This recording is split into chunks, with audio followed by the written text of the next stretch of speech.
No need to wonder. God is real. Let's keep it real with points to ponder.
Hello, my friends. I'm Tyrone Holcomb, and I'm the host who loves to bring you close. And of course, I'm talking about bringing you closer to our Lord and Savior, Jesus Christ.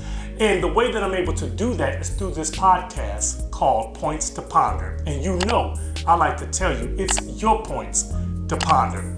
I am excited that you have decided once again to join in with me for tonight's teaching. And let me salute all the mothers for Mother's Day.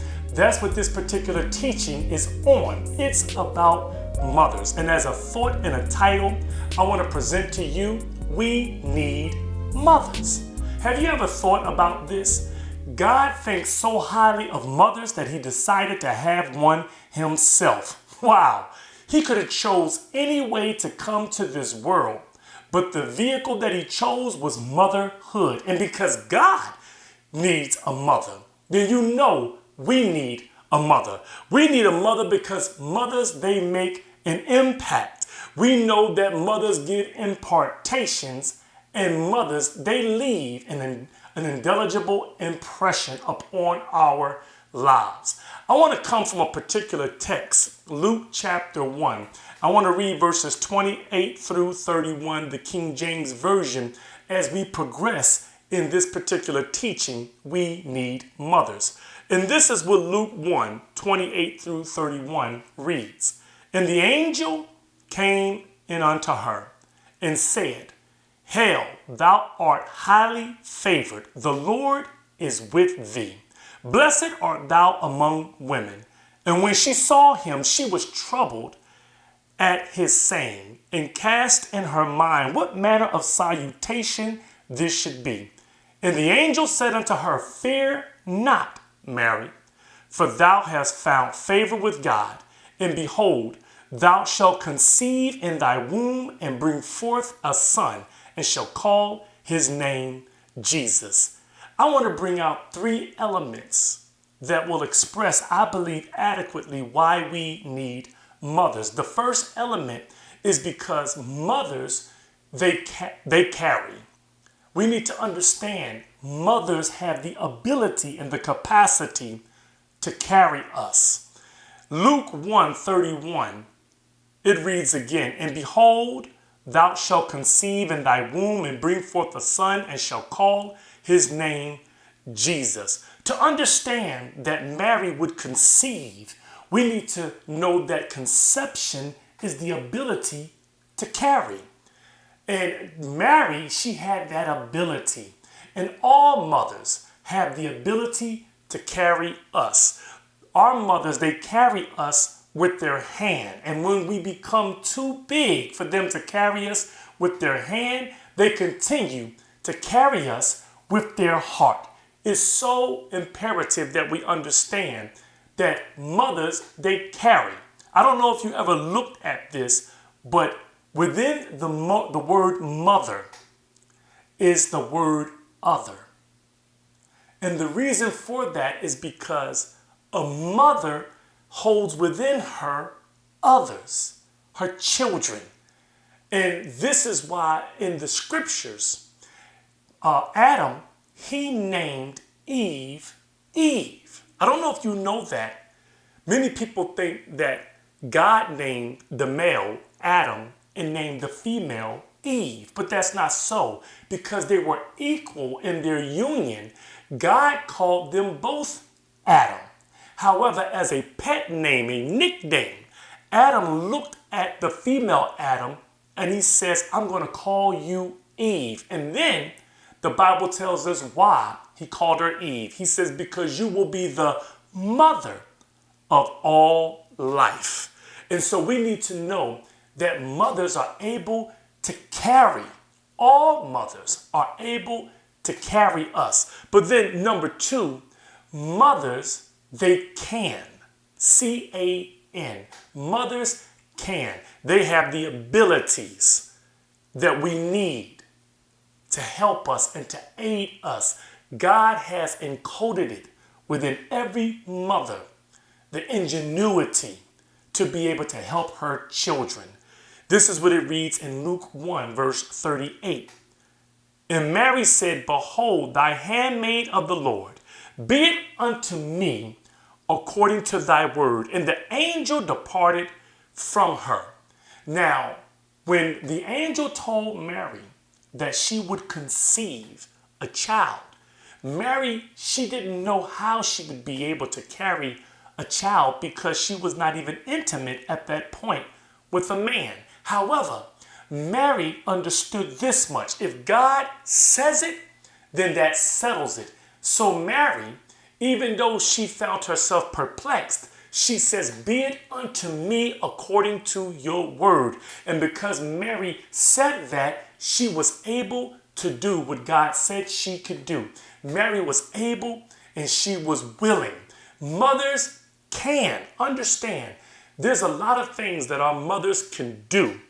Mothers do so much. Mothers are nurses when it comes to their children. Mothers are cooks when it comes to their children. Mothers are teachers when it comes to their children. Mothers can even be police officers when it comes to their children. Mothers can do so much because God has given them the ability and they can. Proverbs 31, it gives us the blueprint, if you would, not only of the ideal wife, but also the perfect mother. If you was to take the time and go into Proverbs 31, which we won't do now, you would begin to see the caliber of woman who was able to do so many things. The Bible showed us in that particular chapter how she was able to take care of her household, how she was able to feed her household, how she was able to go into the marketplace and buy goods, how she was able to even purchase land and real estate. I mean, it was so many things that this mother could do and that this wife was able to do. All I'm trying to tell you is that mothers can. But now here is a warning to all the mothers. When you come to a point and a place in your children's life and you see that you are not able to perform or do a particular task, then don't worry. It's important that you don't worry, because where you come up short, God comes in and takes up the slack. See, you can do many things and you can do all things through Christ who strengthens you. But if you ever find yourself again in a situation where you cannot come up with the answer, just put your heart to God. And I say that as a cautionary tale because oftentimes when mothers find that they can't help their children in particular ways, then they lead to worrying.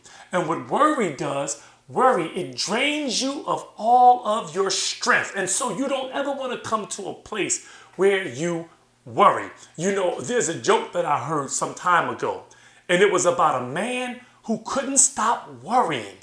all he did was worry. And then all of a sudden, he started worrying even in his sleep. So he worried 24/7. And because he worried so much, he worried while he was awake, he worried while he was sleeping, he decided he would hire a man to worry for him. And so he began to talk to the man who he hired. And he said, I'm going to pay you $200,000 a year if you will worry for me. And the man thought, wow, that's a lot of money. And he said, sure, I'll go ahead and worry for you for $200,000 a year. But then the man thought and said, well, how are you going to pay me $200,000? And the man who hired him said, hey, that's your job to worry about. So what we don't want to do is ever find ourselves, moms, worrying, because worry will drain you of your energy. But then not only are mothers able to carry, and mothers can, but finally, I want you to understand, mothers, they come. Mothers come to the aid of their children. This is what Luke 1:43 says. And whence is this to me, that the mother of my Lord should come to me? Now, this was Mary's older cousin, Elizabeth, and she said, how is it that the mother of my Lord came to me? See, mothers, they come for their friends, they come for their family, but you better believe they will come to the aid of their children.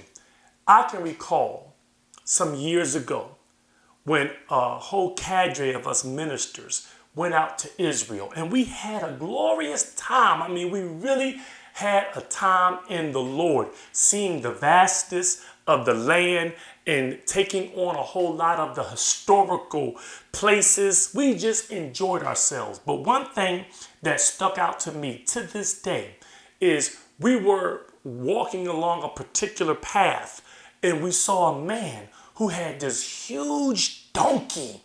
And in front of the donkey was this sign, and it said, climb up on the donkey and take a picture for free.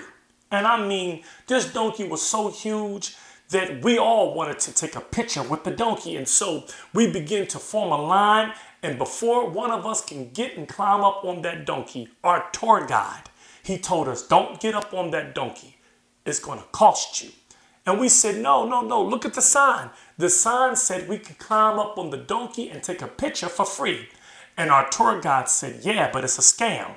He says you can climb up and take a picture for free, but now the owner of the donkey is going to cost you to come back down. Wow. We never would have thought something like that. What am I saying? It costs you to come down. And mothers are always willing to pay the cost to come. They'll come for their children. They'll even come down in certain scenarios if it means helping their children. And this is what Mary, we found that she did for her son, Jesus. When Jesus was suffering on the cross, Mary, she came to the cross. Now, many of Jesus, just about all but one of Jesus's disciples, they ran and fled on him. Jesus had nobody there at that cross when he was suffering. Nobody except his mother, as well as his one disciple, John. And as I close this particular teaching, I want to close with that thought. Because from the cross, Jesus, he said to his mother, behold thy son, as he pointed to his disciple, John. And coincidentally, John, he was known as the disciple of love. And so Jesus says to his mother, behold thy son. In essence, look at the love whenever you see your children. See them with eyes of love and eyes of compassion. But then he turned around and said to John, his disciple, behold thy mother. And so I say to everyone today that as you think about your mother, behold her, see her with eyes of love and with eyes of compassion. That's what Mother's Day is all about. It's a time that we set aside and we really behold our mothers. If you are a mother, then I want you to know that we salute you. We celebrate you. And if you are a child and you have your mother here, take this opportunity to reach out to her. And when you reach out to her, lift her up and let her know how much you love her, how much you appreciate her service, because a mother's job is never done. Not only is it full time, but it's for a lifetime. Hey, my friends, I pray that this word was an encouragement to you. We need mothers. Mothers, they make an impact on us.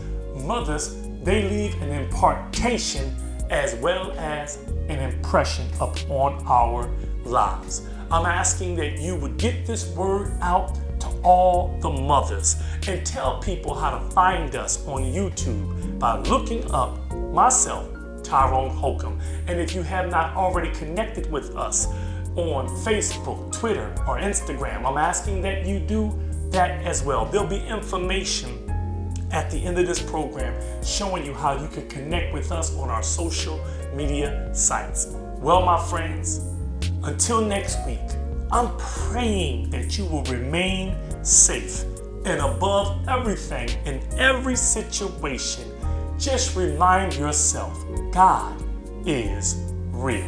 God bless. We love you.